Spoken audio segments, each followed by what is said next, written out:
Prepare to stand out, creating your cabin crew resume.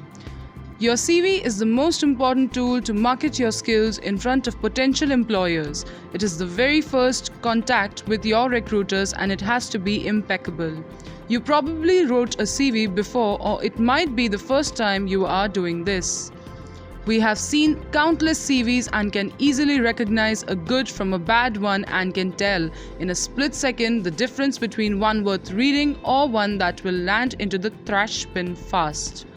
We don't really recommend a particular template because there is no perfect layout. You can use any format as long as it looks neat, well organized, and contains punctual information about you and your experience. That being said, below are a few recommendations on what to include or avoid when writing your resume. Use the right strategy for your experience level. For most of the Middle East companies, aviation experience is not mandatory. It will be an advantage if you can prove customer service skills, if you speak a foreign language, if you have first aid training, or if you have volunteer experience. You can also point out any tourism or hospitality, restaurant or catering experience. If you have just graduated from school and have no work experience, you are considered an entry-level candidate and need to highlight skills that you learned in school or internships related to a cabin crew job.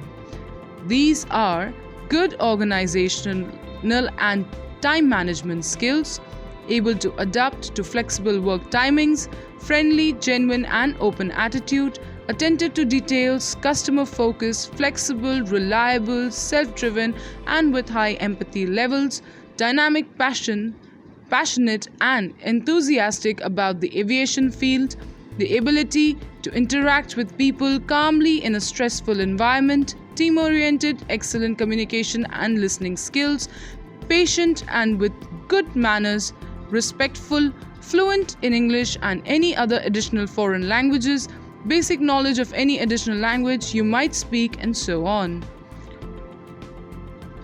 When listing your skills and qualities, always remember that you might have to give examples of situations faced in the past when these skills or qualities were demonstrated. Keep in mind that listing skills you don't possess is not an option.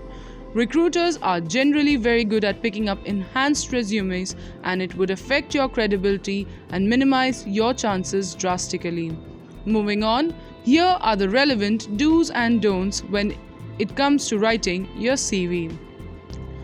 For example, to start my career as a cabin crew in a company where my qualities, aptitudes and communication skills will complement the organization's operational efficiency and in-flight services.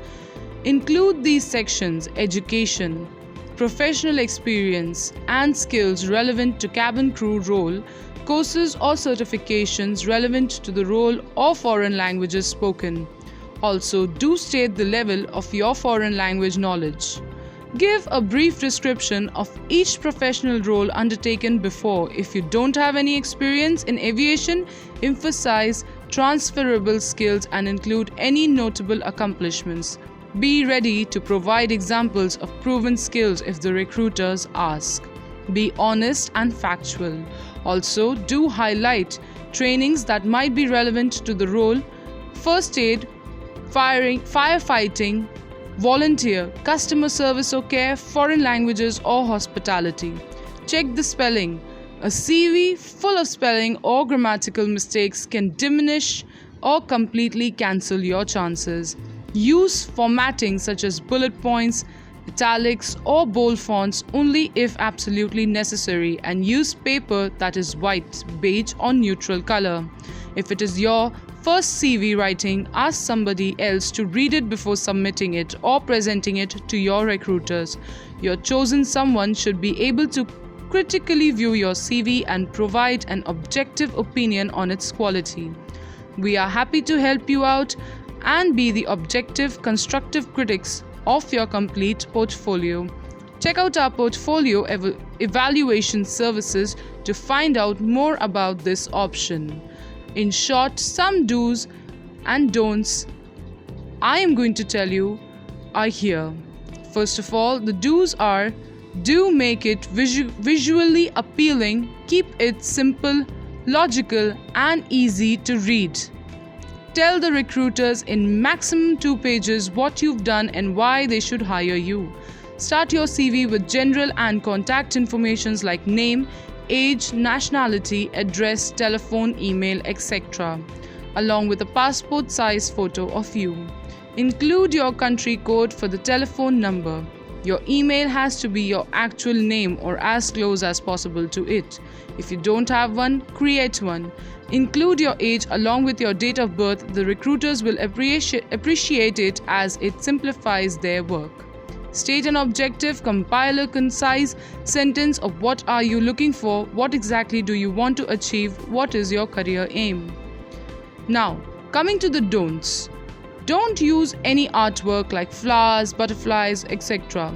You are not applying for a nanny or kindergarten teacher role. Don't write all your address. The street name, city, and country are more than enough. Don't list an email address with a cheesy nickname. Don't make it a long story, and don't lie. Don't include information that is humorous. The CV is not the place for humor or being cute. Avoid using fancy styles and fonts and stick with one font for the entire CV. Don't use abbreviations. Don't include your marital status. If you graduated from university, don't include your high school in your CV. Don't write the high school name if that is your highest education level. Don't mention salary expectations or salaries earned in previous roles. Also, don't include references on your resume. Simply mention they are available on request. Choose whichever quality or skill applies to you and include it in your CV. We cannot emphasize enough how important it is that you don't lie in your CV. Recruiters will be asking you for examples of past experiences when you demonstrated these skills and qualities, and if you aren't honest, they will be able to spot it straight away. One thing worse than lying is doing it and being caught. It would be very embarrassing and demoralizing to be in such a situation, so avoid it at all costs.